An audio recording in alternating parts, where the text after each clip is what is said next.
क्या एक ही हैं केदारनाथ और पशुपतिनाथ? आखिर किसके ऊपर है भगवान भोलेनाथ का ज्यादा हाथ? क्या है पांडवों का केदारनाथ से रिश्ता? क्या सच में भगवान शिव ने ली थी पांडवों की परीक्षा? आखिर कैसे मिली पांडवों को पाप से मुक्ति? पूरी बात को डिटेल में जानने के लिए इस वीडियो को पूरा जरूर देखें। दोस्तों, हिमालयी राज्य उत्तराखंड के रुद्रप्रयाग जिले में स्थित केदारनाथ धाम विश्व की आस्था एवं आध्यात्मिक चेतना का पर्याय है, जहां जाकर लोग देवभूमि के कण कण में भगवान शंकर की उपस्थिति का आभास करते हैं। ये स्थान धार्मिक महत्व के साथ साथ अपनी प्राकृतिक सुंदरता के लिए भी वैश्विक पटल पर भारत के आध्यात्मिक ऐश्वर्य और सौंदर्य को अंकित करता है। इसी सुरम्य परिवेश में भगवान भोलेनाथ का प्रसिद्ध ज्योतिर्लिंग केदारनाथ मौजूद है। प्रसिद्ध 12 ज्योतिर्लिंगों में से एक केदारनाथ 3584 मीटर की ऊंचाई पर स्थित है। आपको बता दें कि सर्वप्रथम आदि शंकराचार्य ने इस मंदिर का जीर्णोद्धार करवाया था। इसी रुद्र रूप की परिकल्पना के कारण इस संपूर्ण क्षेत्र को रुद्रप्रयाग कहा गया है। केदारनाथ धाम के कपाट अप्रैल मई माह के बाद खुलते हैं तथा दीपावली के पश्चात बंद कर दिए जाते हैं। ठंड के समय 6 महीने भगवान केदारनाथ के चल विग्रह डोली एवं दंडी ऊखी मठ में पूजा अर्चना हेतु स्थापित की जाती है। इस धाम का तापमान शीत ऋतु में 0 से बहुत नीचे पहुंच जाता है।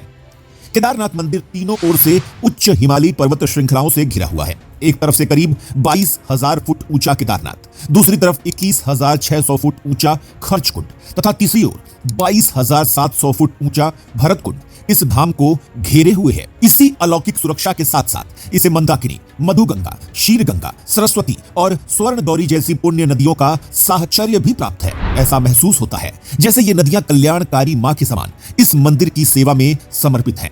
पांडव वंशीय जन्मेजय ने इसे कत्यूरी शैली में बनवाया है। इसके नजदीक ही गौरी कुंड तथा वासुकी ताल भी है।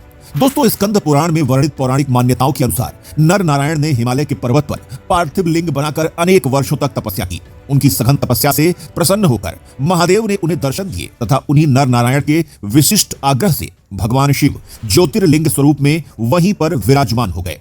पुराणों में वर्णित पंच केदार की कथा से भी इस धाम के महत्व को समझा जा सकता है। महाभारत के युद्ध में विजयी होने के बाद पांडव अपने सगोत्रियों की हत्या के पाप से मुक्त होना चाहते थे तथा ऋषिवर व्यास के परामर्श से भगवान शिव की शरण ही उन्हें पाप से मुक्ति दिला सकती थी। इसी कामना के साथ पांडवों ने बद्रीनाथ धाम के लिए प्रस्थान किया। भगवान शंकर पांडवों की परीक्षा लेने के लिए अंतर्ध्यान होकर केदार जा बसे।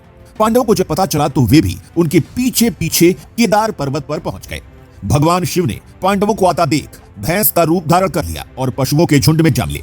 अब पांडवों ने भगवान के दर्शन पाने के लिए एक योजना बनाई और भीम ने अपना विशाल रूप धारण कर अपने दोनों पैर केदार पर्वत के दोनों ओर फैला दिए। कहा जाता है कि अन्य सब पशु तो भीम के पैरों के नीचे से निकल गए, लेकिन शंकर जी रूपी भैंस पैरों के नीचे से निकलने को तैयार नहीं हुआ। जब भीम ने उस भैंस को जबरदस्ती पकड़ना चाहा तो भोलेनाथ विशाल रूप धारण कर धरती में समाने लगे। उसी समय भीम ने बलात् भैंस की पीठ का भाग कसकर पकड़ लिया। भगवान शंकर पांडवों की भक्ति दृढ़ संकल्प देखकर प्रसन्न हुए और उन्होंने तत्काल दर्शन देकर पांडवों को पाप से मुक्त कर दिया। उसी समय से भगवान शंकर की भैंस की पीठ की आकृति पिंड के रूप में श्री केदारनाथ में पूजी जाती है। केदार शब्द का अर्थ दलदल के रूप में भी माना जाता है, अर्थात वह स्थान जो मनुष्य को सांसारिक दलदल से मुक्ति दिलाता है। अब आपको बताते हैं कि क्या केदारनाथ का पशुपतिनाथ से कोई संबंध है या नहीं। दोस्तों, पड़ोसी देश नेपाल में स्थित पशुपतिनाथ का सीधा संबंध केदारनाथ से माना जाता है। शास्त्रों के अनुसार ये ज्योतिर्लिंग उत्तराखंड में स्थित केदारनाथ का ही हिस्सा है, अर्थात धड़ से नीचे का भाग केदार शिव भारत में और ऊपरी भाग पशुपतिनाथ के रूप में नेपाल में पूजे जाते हैं। यहाँ की वादियों की अलौकिक शांति संपूर्ण राष्ट्र ही नहीं बल्कि दुनिया के साधु संतों को आध्यात्मिक खोज के लिए आमंत्रित करती है।